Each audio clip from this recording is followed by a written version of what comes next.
A treatment for children with peanut allergies has finally been approved by the FDA. The treatment comes in the form of a powder manufactured from peanuts called Palforzia. It can be taken in pill form or mixed into a food like yogurt. Palforzia is recommended for children aged 4 to 17 with a confirmed peanut allergy. It involves 3 phases, an initial dose given on a single day and 11 increasing dose levels over several months. After that, patients continue taking the powder on a maintenance schedule. The FDA notes that Palforzia is used in conjunction with avoidance and can't be used as an emergency treatment for an allergic reaction. The medication is designed to build up an allergic child's tolerance for small amounts of peanut, like the amounts they could accidentally be exposed to at any given time. Children who take the medication would still need to carry an EpiPen and avoid exposure to peanut products.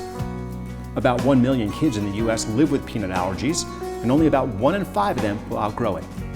You'll find a link to more information on this story when you click the News of Note tab on our homepage at yourhometownhealth.com.